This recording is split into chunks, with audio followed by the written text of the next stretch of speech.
আমার চোখের সামনে আমার ভাইকে মেরে দিয়ে চলে যায়। আমি সামনে দাঁড়িয়ে থেকেও কিছু করতে পারিনি।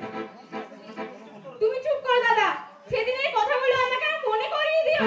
তুমি কিছু মনে করো না দিদি, যা হবার তো তা হয়ে গেছে, তা নিয়ে তো আর চিন্তা করার কিছুই নেই।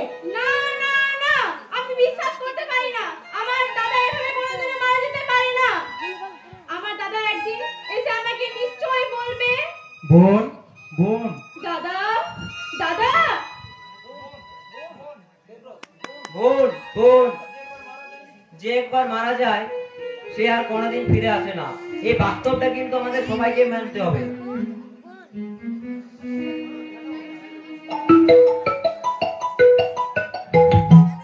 হ্যালো, হ্যাঁ বলুন, আমি অর্পণ বলছি।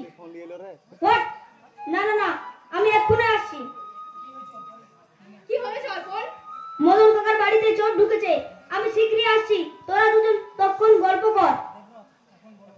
এখন বল আমাদের কোম্পানির খবর। আরেকটা কোম্পানি খোলার জন্য যে লোনের আবদার করেছিলাম ব্যাংকের কাছে, সেটা কি পাস হয়েছে? হ্যাঁ দাদা, ব্যাংক লোনের সব কথা ফাইনাল হয়ে গেছে। এবার শীঘ্রই আমাদের কোম্পানির কাজ শুরু করলেই হবে। কারখানায় কে একজন নাকি দাবি জানিয়ে ব্যাংকের ম্যানেজারের কাছে চিঠি পাঠিয়েছে। চিঠিটা কে পাঠিয়েছে তার নাম জানেন? কি যেন হ্যাঁ, নামটা মনে পড়ছে, তন্ময় গাঙ্গুলি। তন্ময় গাঙ্গুলি? কি বলছেন আপনি? কি ম্যাডাম, এই নামে আপনি কাউকে চেনেন নাকি? ও আমাদের ভাই, আমরা দু বোন, দু ভাই এক বোন। ভাই হয়ে কি কে ভাই সর্বনাশ করতে পারে? তাও কোথায় থাকেন জানেন? ও তো 10 বছর আগে মারা গিয়েছে। আমি বিশ্বাস করতে পারি না, আমার কিছুতেই আমার দাদা মারা যেতে পারে না। সে একদিন নিশ্চয় আসবে। তুই এত সহজে ধৈর্য হারা হোস না বোন, আগে সব কিছুটা জান।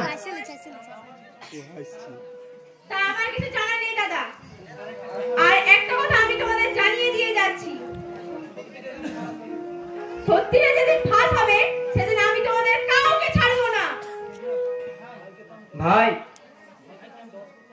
ভাইকে তো আমি 10 বছর আগে মেরে দিয়েছিলাম, তাহলে এই ব্যাংকে চিঠিটা পাঠিয়েছে কে? না না, এর পিছনে নিশ্চয়ই কোনো একটা বড় ষড়যন্ত্র আছে। না, এটা আমাকে জানতেই হবে।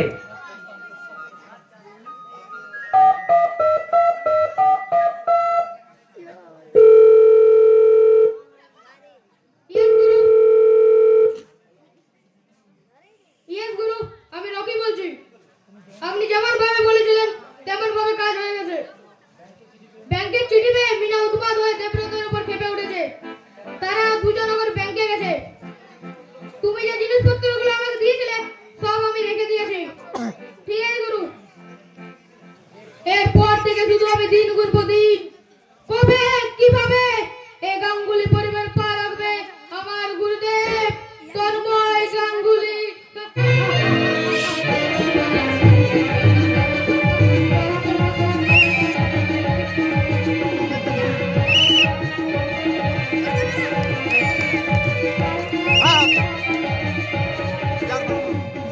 আজ আমি 10,000 টাকা রোজগার করেছি। 5,000 টাকা আমার নিজের, আর 5,000 টাকা ওই বোকা লোকটার কাছে চুরি করেছি। এই শালা, একটা টাকাও তো নাই দেখছি।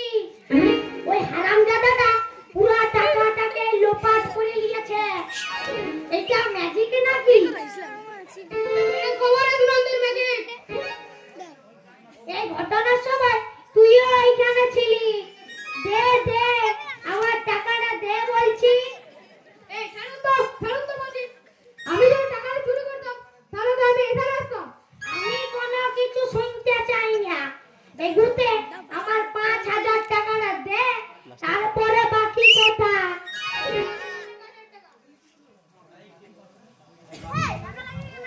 আর বাকি 5,000? আর বাকি 5,000 শোনো আমাদের সাথে হাত মেলালে আপনার পকেটে 5 লাখ টাকা আসতে পারে। 5 লাখ? না না না না, আমি আর এই ফাঁদে পা দিচ্ছি না। শালা 5,000 টাকা লোভ দেখায় আমার 5,000 টাকা লোপাট করে নিয়েছে, আর 5 লাখ টাকা লোভ দেখিয়ে আমাকে যদি হাবিজ করিলে? যদি আমার সাথে কাজ করতে রাজি আছেন তো বলুন, আমি সঙ্গে করে 20,000 টাকা নিয়ে এসেছি। 5 লাখ? 5 লাখ টাকার জন্য আমি মানুষ ফোন করতে পারি। মানুষ কম করতে হবে না, শুধু আমার সাথে বুদ্ধির খেলায় আমার সঙ্গে কাজ করলেই হবে, তার বেশি আর কিছু করতে হবে না। আর বুদ্ধি তো আমার না, তবে এতে কোনো পুলিশ টুলিশের ভয় নাই তো? আরে পুলিশ তো আমাদের একটা চুলো ছিঁড়তে পারবে না, চুলো ছিঁড়তে পারবে না। তাহলে আমাকে কি করতে হবে? আমি যা যা বলবো তা সে মন দিয়ে শুনবে। সুদূর কলকাতা থেকে আমরা এসেছি, আমাদের এখানে রাস্তাঘাট গ্রাম সবকিছুই অচেনা। তাই আমরা গুরুর কথা মতো তোমাকে আমরা যা যা জিনিসপত্র দেবো সেগুলো কায়দা করে ওই গাঙ্গুলি পরিবারে রেখে দিয়ে আসতে হবে। এর থেকে বেশি আর কাজ করতে হবে না। তার বিনিময়ে আপনি পেয়ে যাবেন গুরুর দেওয়া লাখ লাখ টাকা। তোমার বসের নাম কি? শিকারের শরীরে আঘাত না করো, চিতার রক্ত চুষে খেতে পারে যে, সেই হলো আমার গুরুদেব তন্ময় সমরেশ নন্দী।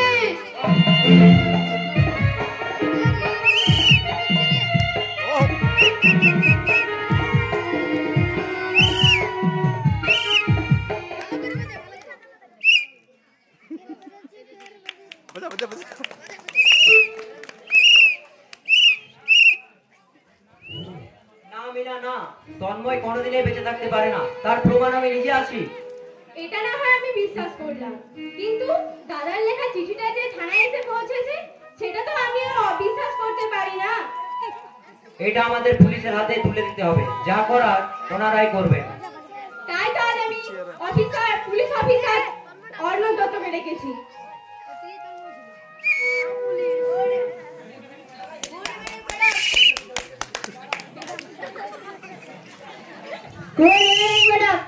যদিও আমার সময় কম, কিন্তু আমার কথা মতো আমি এখানে চলে এসেছি।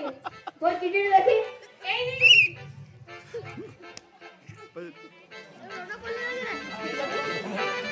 এসব উড়ন্ত চিঠি নিয়ে আপনাদের মাথা ঘামাবার কিছুই নেই।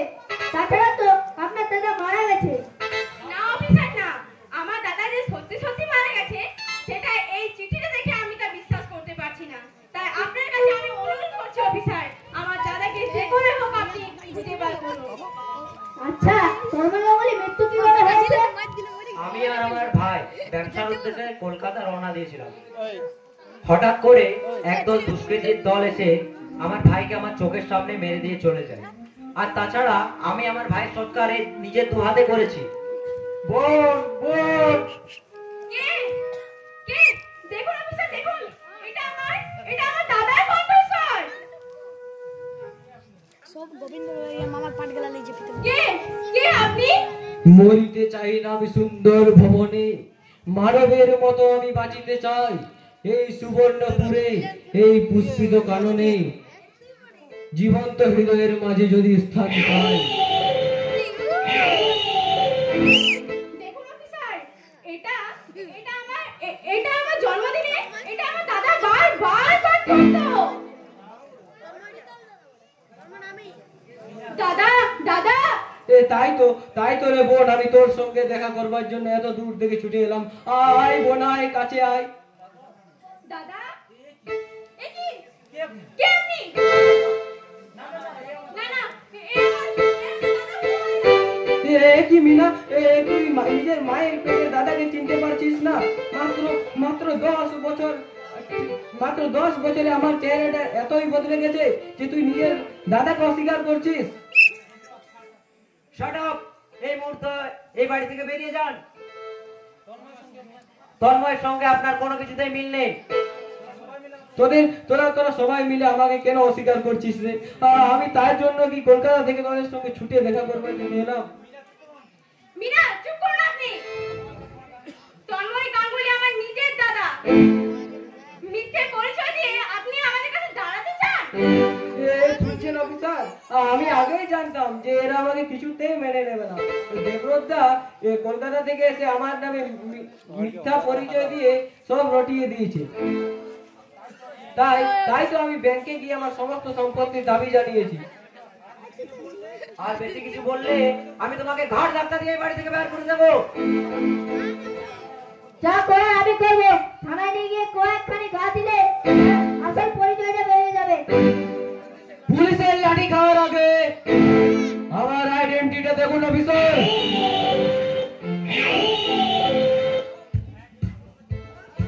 হ্যাঁ হ্যাঁ ঠিক তো। না না না, এটা তো কোনো চাল নয়। না না ম্যাডাম, এটা এটা তো আপনার দাদা তন্ময় গাঙ্গুলি। না না অফিসার না, এই মানুষটা আমার দাদা হতে পারে না। এরা কিছু একটা ষড়যন্ত্র করেছে। তুই নিজের দাদাকে মানতে পারছিস না মিনা? দরকার পড়লে আমি নিজে নিজে আত্মহত্যা করে নেবো। তাও তুই নিজের দাদাকে অস্বীকার করিস না। তুই ছাড়া আমার কেউ নেই। শুনুন দেবরাজ বাবু, ভাইয়ের মৃত্যুর সংগ্রাম সে নিজে করেছে। তাছাড়া আপনি বলছেন আমি তন্ময় গাঙ্গুলি, এটা কি করে সম্ভব? দাদা হয়তো ভুল করে কারো অন্য ডেড বডি সৎকার করেছে।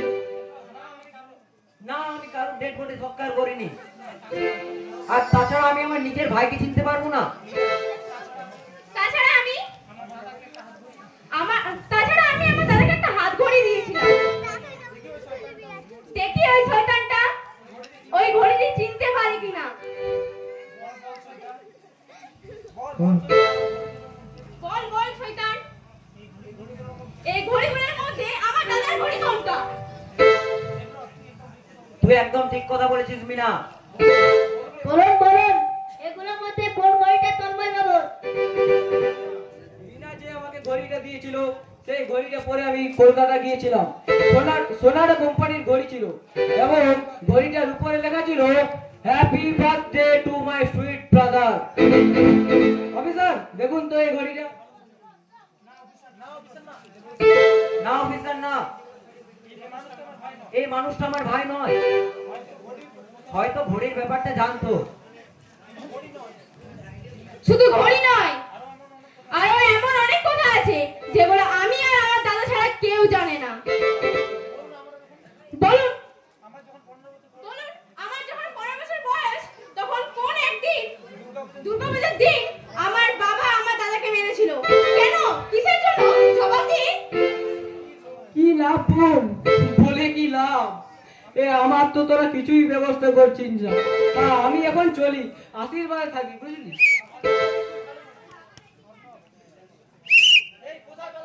কোথায় পালাবে? এই প্রশ্নের জবাব দিয়ে যান। দেখ মিনা, তুই কেন আমার বারবার পরীক্ষা নিচ্ছিস বলতে পারিস? দুর্গাপুজোর দিনে বাবা তোকে দুটো জামা কিনে দিয়েছিল এবং আমাকে একটা। তাই আমি সেই রাগে ওই জামাটা ছিঁড়ে দিয়েছিলাম এবং বাবা সেই রাগে আমাকে মেরেছিল। পুলিশ অফিসার, ওই শয়তানটা আমাদের ব্যাপারে সব কিছু জেনে গেছে। এর আপনি কিছু একটা ব্যবস্থা করুন। হে ভগবান, ওই শয়তানটা চালে পড়ে আমাদের সংসারটা তছনছ হয়ে গেল। এছাড়াও আমি আমার ভাইকে একটা কবিতা পাঠ করে শোনাতাম। শোনান সেই কবিতা। সে এতদিনের কথা কি আর মনে থাকে রে দাদা? মনে থাকে না। তবু আমি একবার পাঠ করার চেষ্টা করছি। কান্না পেলেও কাঁদবো না, নিজের কাছেও হারবো না, পরের জয় কেউ করতে পারে না, অধমেও বাণী শুনবো না। ও মাই গড, ও ভালোভাবে সবকিছু জেনে এই বাড়িতে পা রেখেছে। এবার আমি কিভাবে বিশ্বাস না করি বলো দাদা? এই লোকটা আমার দাদা নয়। ছি ছি ছি ছি ছি। দাদা, মিনা, তোরা আমাকে এমনি সংবাদ দিয়ে প্রচার করিয়ে এমনি করছিস? তোরা যদি আমার সম্পত্তির উপর এতটাই লোভ ছিল তাহলে বলে দিতে পারতিস, আমি তোর দিকে স্বেচ্ছায় ভাবে দিয়ে দিতাম। কিন্তু নিজের ভাইকে তোরা মিথ্যে সংবাদ রটিয়ে অস্বীকার করছিস। থানায় ঘরখানে ঘা দিলে বুঝতে পারবে। অ্যারেস্ট করুন অফিসার, আমাকে অ্যারেস্ট করুন। সব কথা জেনে আমি আবার আমার সম্পত্তি নিয়ে আমি আবার এই বাড়িতে পা রাখবো। যেদিন আসবো সেদিন আর থাকবে না আমার চোখে আমার মাথার কাজল, থাকবে না চোখের জল, থাকবে শুধু যাবা নয়। চলুন অফিসার, আমাকে নিয়ে চলুন। আমিও আজকে থানায় যাব, কেসটাকে এমন ভাবে সাজাবো যেন ওই শয়তানটা আর কোনোদিন এই বাড়িতে পা না রাখতে পারে। আমি আসছি বোন। পারবি না দাদা, পারবি না। আমার মন বলছে ওই শয়তানটা আমাদের বাড়িতে আবার আসবে। ও একটু একটু করে আমাদের সংসারটাকে রাহুলের মতো গ্রাস করে নেবে। ওর হাত থেকে আমাদের মুক্তি নেই। ও ফিরে আসবে, ও ফিরে আসবে। মানুষের পরিচয় যার আছে মানুষ, কেন যে মানুষ তা ভুলে যায়। যে হৃদয় কখনো আঘাত করেনি, কেন সে আঘাত শুধু সয়ে যায়। বলো দয়াল তোমার এই যে কেমন বিচার, বলো দয়াল তোমার এই যে কেমন বিচার।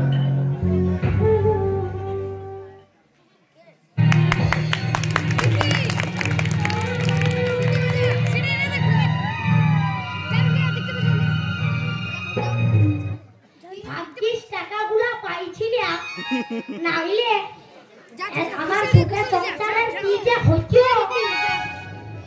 সেই বলে না নুনতে পান্তা ফুলাই। তুই আর মদ খাস না রে রবিন, তুই কেন এখানে এসেছিস বল? ওকে পথ থেকে সরিয়ে নিয়ে যেতে এসেছি। তুই হলি একজন সমাজসেবী, তাই তোর ওই জ্ঞানের বাণীগুলো তুই তোর নিজের কাছে রাখ। তুই বুঝতে চাইছিস না রে, এই গ্রামে যা চোরের তাণ্ডব বেড়েছে তার দিকে কোনো খেয়াল রেখেছিস? আমি কিছু বুঝি না আর বুঝতেও চাই না। আমি আমার নিজের সিদ্ধান্তে অটল। তোরা এমনি বললেও আমি জানি এই সুবর্ণপুর গ্রামের অন্ধগলির অন্ধ মানুষের চোখ একদিন ফুটবেই ফুটবে, সেদিন তারা উচিত শিক্ষা পাবে।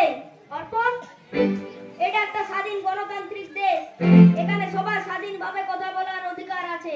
তাই তো তোকে এই পথ থেকে সরিয়ে নিয়ে গিয়ে এক নতুন আলোর পথে নিয়ে যেতে চাই। অর্পণ, গ্রামে আস্তে আস্তে বন্ধ হয়ে যাচ্ছে পাঠশালা। সন্ধ্যেবেলায় শোনা যায় না আর শঙ্খের আওয়াজ, বাচ্চাদের মুখে শোনা যায় না ছড়া কবিতা। তাই অসুস্থ পরিবেশকে সুস্থ করে গড়ে তুলতে আমাদের সকলকে একত্রে এগিয়ে আসতেই হবে। হ্যাঁ রে অর্পণ, তুই ঠিকই বলেছিস। তোর মতন একজন মানুষের সহযোগিতা না পেলে আমি সার্থকতার মুখে দেখতে পেতাম না অর্পণ। তাই আর বেশি দেরি না করে এই সুবর্ণপুর গ্রামের লোকের কিষানীদের হাতের উপর হাত রেখে বলবো,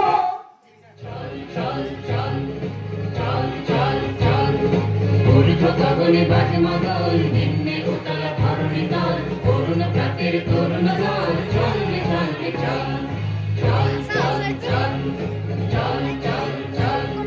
ঊর্ধ্ব গগনে বাজে মাদল, নিম্নে উতলা ধরণী দল, করুণ প্রাতের তরুণ দল, চল রে চল রে চল, চল চল চল চল চল চল।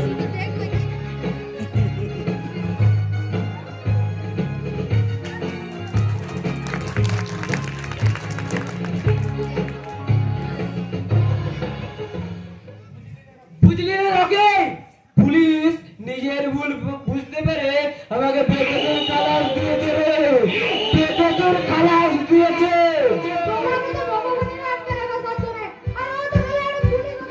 আরে তুই যা বলেছিস রে, মারি যা বলেছিস।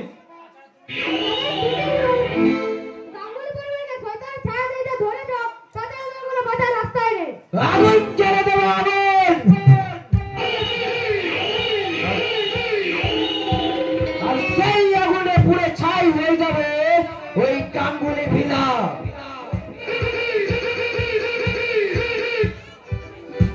আর সেই ধ্বংসাত্মের উপর আমি দাঁড়িয়ে একটু হাসি আসবো রে, একটু হাসি আসবো।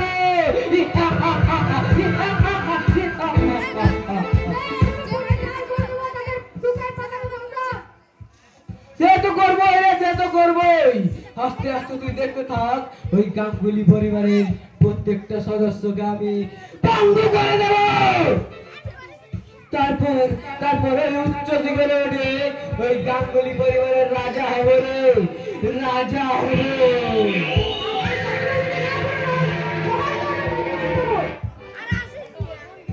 গন্ডগোল কি দেখেছিস?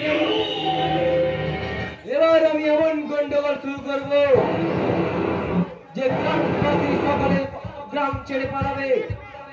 তুই গাঙ্গুলি পরিবারে আমার সঙ্গে কাল যাবে, এমন চাল খেলবো দেবরত ও মিনা সহ সকলকে ডিপ্রেশনে পাগল করে দেবো রে, পাগল করে দেবো।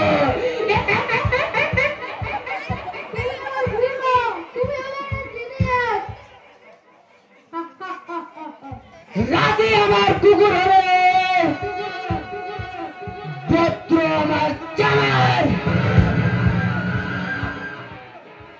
আমি তালায় করে নরকতকার নেকড়ে। ভাই আমি সন্তান, শয়তানের চালে বুদ্ধির ধারে দুটি ছেলেদের কামড়ে কে আমি, কে কে আমি চলো এখানে রে নরকতকা নেকড়ে।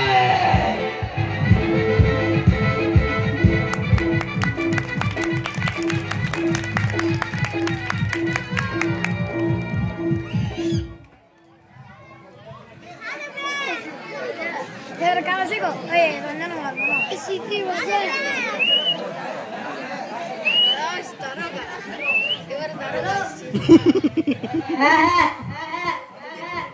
আমি যেহেতু লেখা পাঠিয়েছি সেহেতু লেখা একে। আচ্ছা আচ্ছা স্যার, আপনার ফোন পেতে পেতে আমি চলে এসেছি।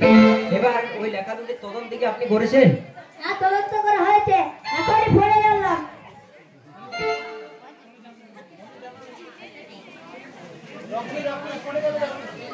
পরে জানলে হবে না অফিসার, আমাদের লিখিত রিপোর্ট চাই। লিখিত রিপোর্ট আসতে দেরি হবে।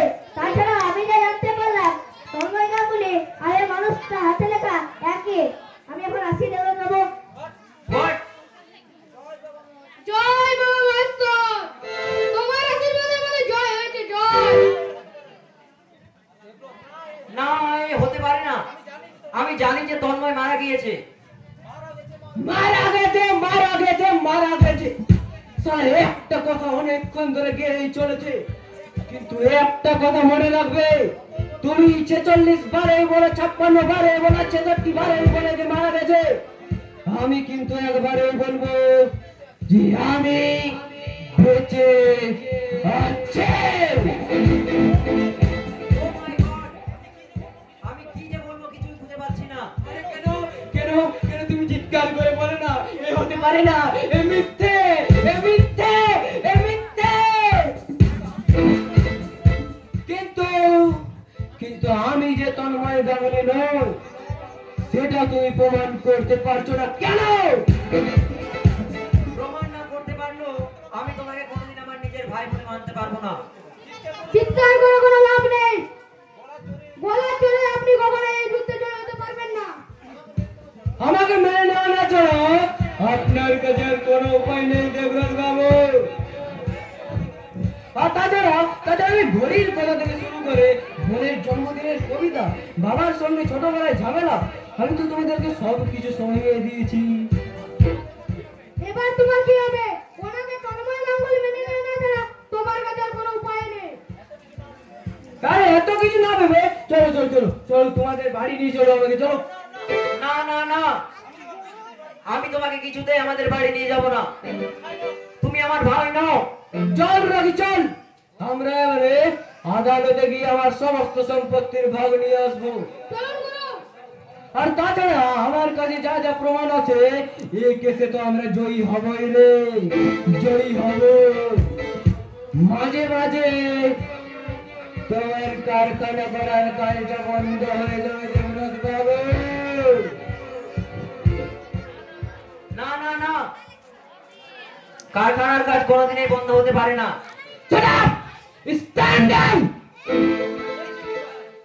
এই চিটিংবাজ, তুমি যেমন জানো যে তুমি তন্ময় গাঙ্গুলি নও, সেটা আমিও জানি। এই তবে আমি অনেকদিন ধরে তোর অসভ্যতা আমি সহ্য করে আসছি। আমার মেজাজ বিগড়ে গেলে ফল ভালো হবে না বলছে। কি করবে তুমি? কি করতে পারি আর না পারি সেটা তুমি ভালো করে জানো দেবরাজ বাবু। তাকিয়ে দেখো, তাকিয়ে দেখো আমার মুখের দিকে। আমার মুখের কথায় বিশ্বাস করো, আমি এই তন্ময়। হ্যাঁ হ্যাঁ হ্যাঁ, আমি এই তন্ময়। ইয়েস, তন্ময় গাঙ্গুলি।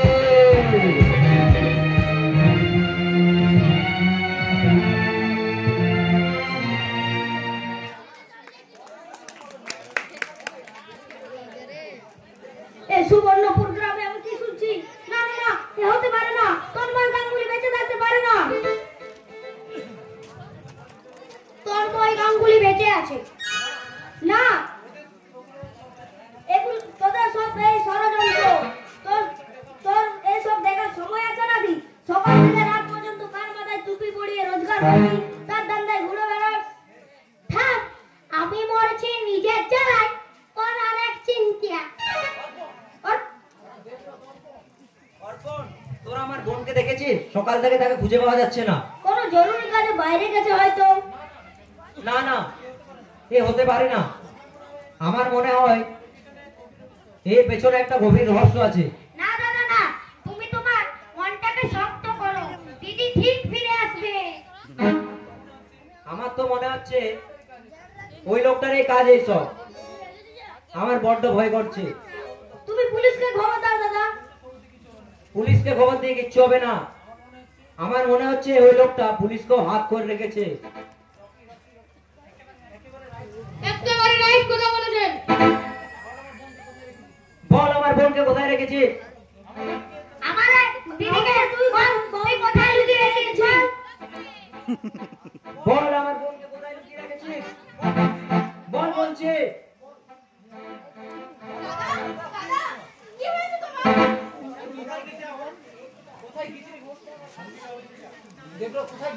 কোথায় গিয়েছিলি বোন? আমরা এতক্ষণ ধরে তোকে অন্য খুঁজে বেড়াচ্ছিলাম। আমি তো তোমাকে ব্যাংকে যাওয়ার সময় বলে গিয়েছিলাম। না রে বোন, তুই যদি বলে যেতিস তাহলে কি আমরা এইভাবে তোকে খুঁজে বেড়াতাম? সারাক্ষণ টেনশন করব কেন কেন কেন? কারণ তুমি একটা ভয় আর আতঙ্কের মধ্যে ডুবে আছো দেবরাজ বাবু। তাই তাই ওই চিন্তাতে তোমার মাথাটা আস্তে আস্তে পুড়ে পুড়ে খাচ্ছে। ইংলিশে যাকে বলে সাইকিয়াট্রি।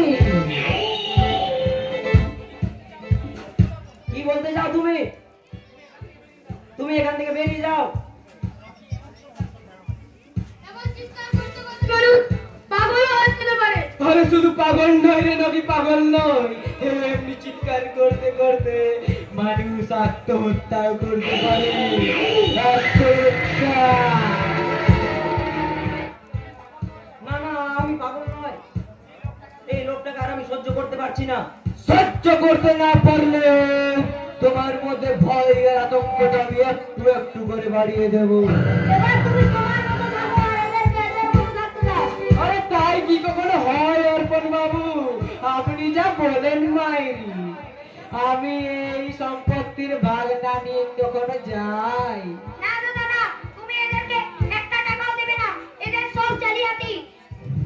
অনেক অন্যায় করছি কিন্তু আর নয়।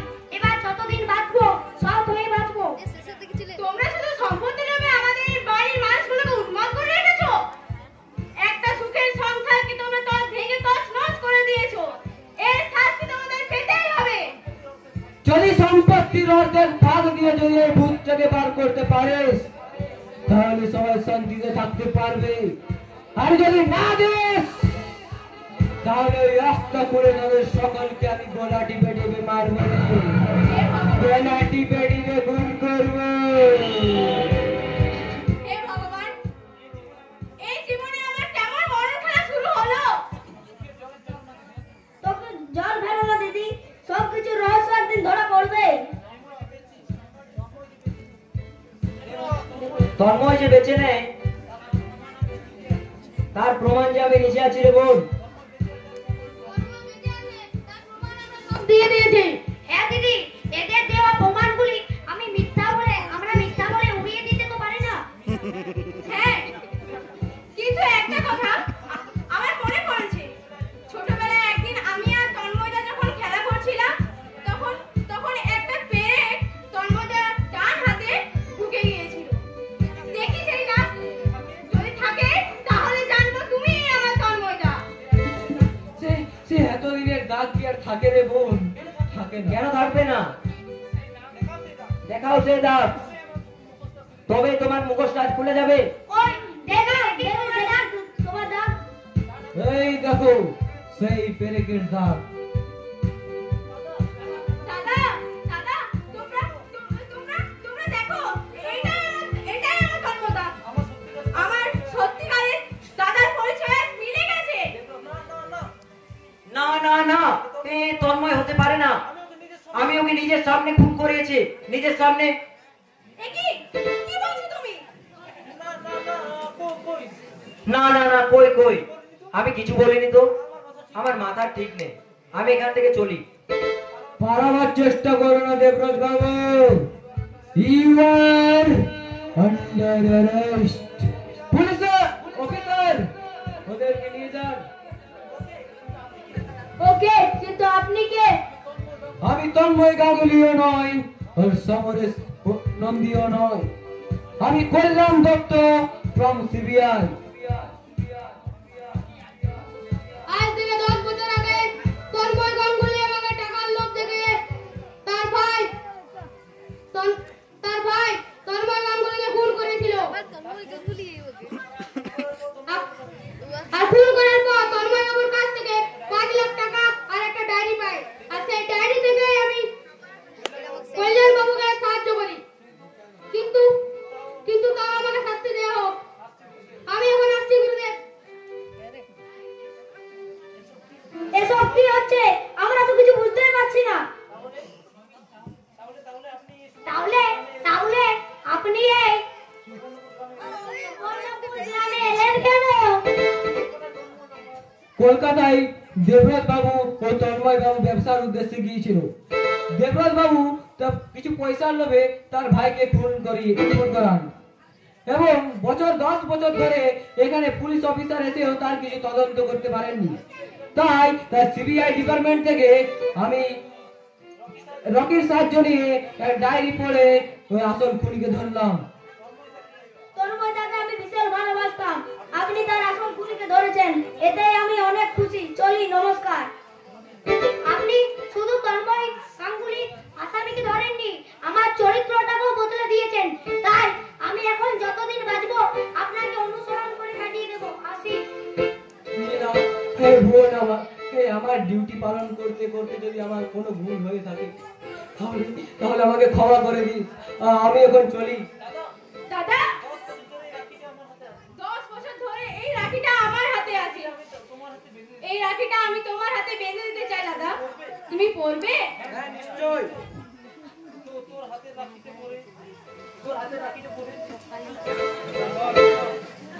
তোর হাতের রাখিটা পরে আমার মনটা অনেক শান্তি হলো রে বোন। কাঁদিস না রে বোন, কাঁদিস না। আজ থেকে তোর কাছে আমি তোর তন্ময়দা হয়ে সারা জীবন বেঁচে থাকবো। তুমি আজ থেকে আমার তন্ময়। রক্তে রক্তে লিখে রেখেছি আমার নাম, সুবর্ণপুরের শয়তান। যত অন্ধকার, যত অপমান সব পুড়েছে আমার সত্যের আগুনে। আজ আমি এখানে আমার পাশে আছে সেই মেয়ে যাকে তোমরা বছর বছর ধরে কবর দিয়ে রেখেছো। আর মনে রাখো, থাকে জ্বলন্ত সত্য, আর সেই সত্যের নাম শয়তান।